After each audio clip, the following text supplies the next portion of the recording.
بسم الله الرحمن الرحيم. عم يتساءلون عن النبأ العظيم الذي هم فيه مختلفون. كلا سيعلمون ثم كلا سيعلمون.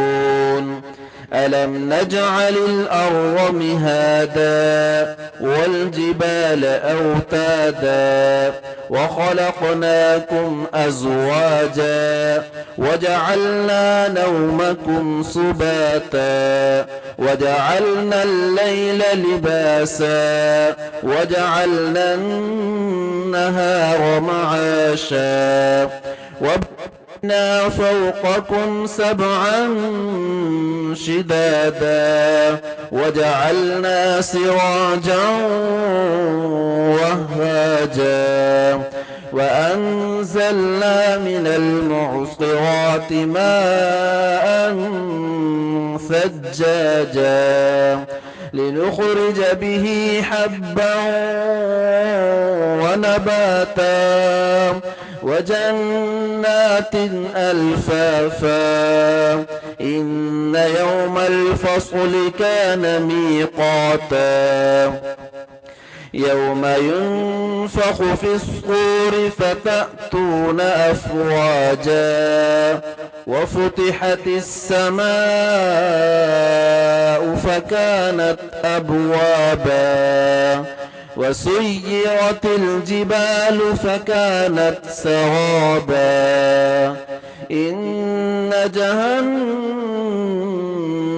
كانت مرصادا للطاغين مآبا لابثين فيها أحقابا لا يذوقون فيها بردا ولا شرابا إلا حميما وغساقا جزاء وفاقا.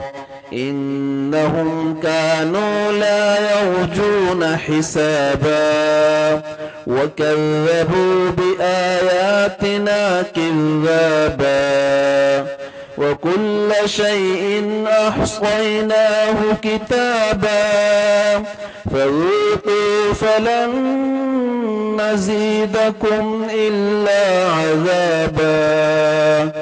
إن للمتقين مفازا حدائق وأعنابا وكواعب أترابا وكأسا دهاقا لا يسمعون فيها لغوا ولا كذابا جزاء من ربك عطاء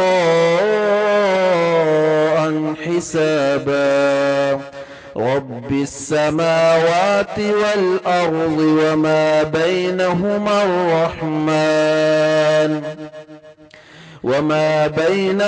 الرحمن لا يملكون منه خطابا.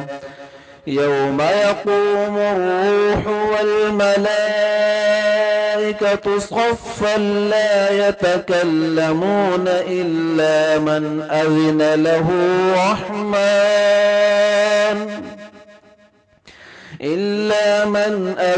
له الرحمن وقال صوابا. ذلك اليوم الحق فمن شاء اتخذ إلى ربه مآبا. إنا أنذرناكم عذابا قريبا إنا أنذرناكم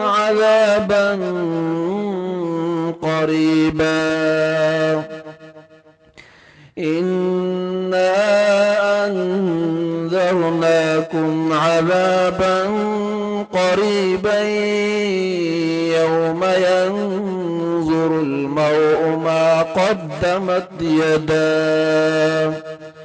ما قدمت يداه ويقول الكافر يا ليتني كنت ترابا. صدق الله العظيم.